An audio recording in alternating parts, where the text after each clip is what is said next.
We spent a few days up at Mairie and now we're travelling south again. We're going to go up to the Flinders Ranges and stay at Wilpena Pound for a few days and have a look around the ranges.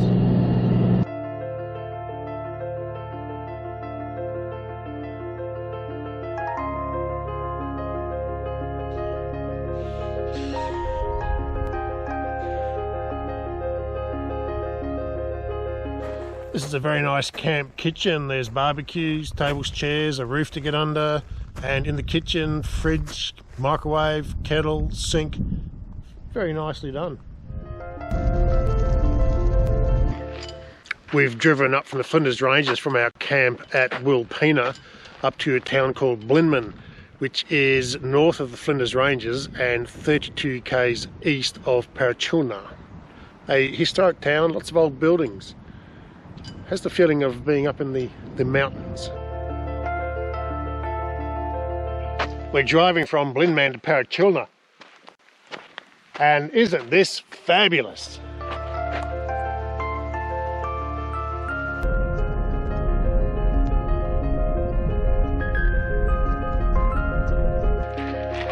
We're going to do the full circuit from Wilpena Pound up to Blinman, across and down, and now we're going from Brachina back to Wilpena Pound where we're camped.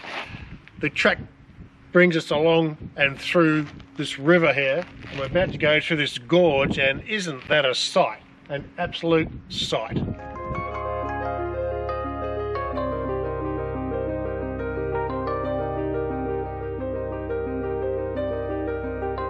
We drove through the gorge. I had the camera running on the dash, and at the time I didn't realise there was a reflection from my Wilpena Pound campground pass. So if you see a yellow reflection, that's what it is.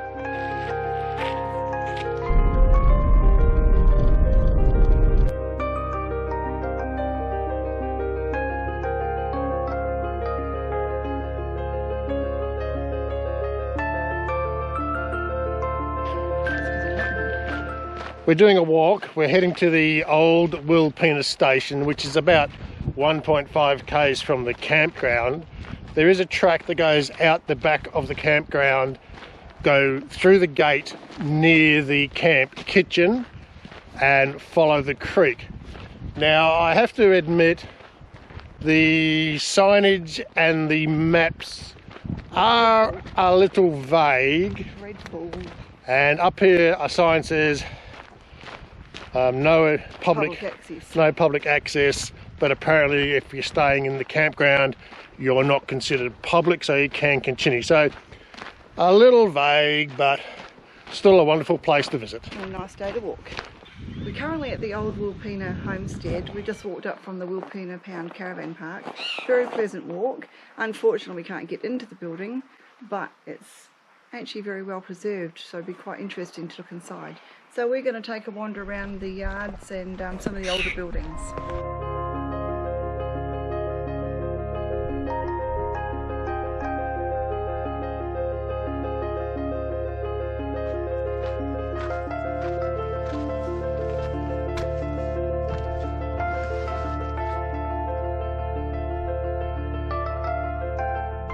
Wilpena Station is located in a very favourable position because there's plenty of timber. Got all the conifer timber which they would cut down a tree, shape them, so you need a good sharp axe in those days. There's just plenty of timber to make whatever you need. Also very large white gum type of trees.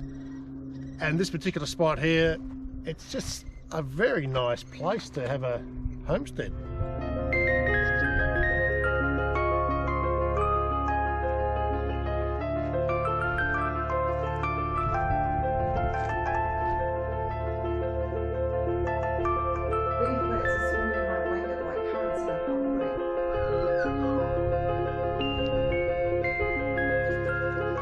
Now this is very good use of a rather large tree to create a very heavy duty corner fence post. I don't think this corner fence post is going anywhere.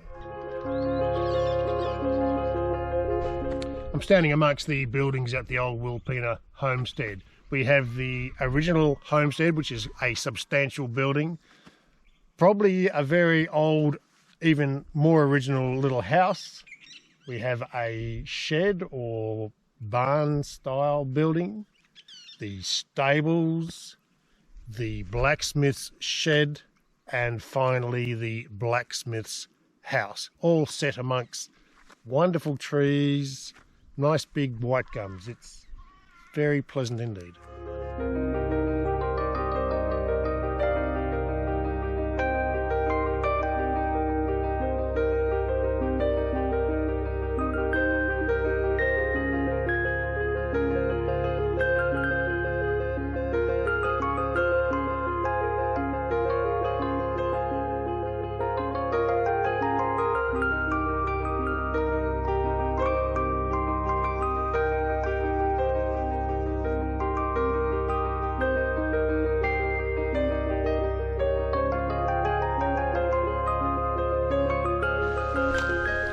This is Hill's Homestead, located in Wilpena Pound, about 1.2 k's from the campground. Glen Allen was the permanent address of the Hills family, but they did come up here and live in a shepherd's hut which was built in 1888 while they cleared land. Sometime in the early 1900s, the stone house you can see now was built, and it has since been renovated.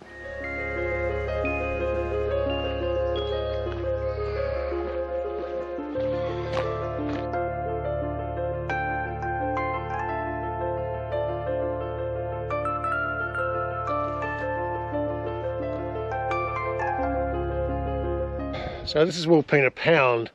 A pound is an enclosure, and in this case it's an enclosure by hills. That is, the land you can see there is surrounded by hills, and that's the land that the Hills family were interested in, growing crops and having sheep. At one stage they had 120,000 head of sheep, but due to drought and other conditions that number diminished considerably. The only access into Wilpena Pound is through the gorge that you can see here, which takes you back to the Wilpena Campground, unless you want to go over the hills. So it made life difficult for the family living here. When it rained, the track flooded, the gorge flooded, the tracks got washed away. Really difficult location to try and farm.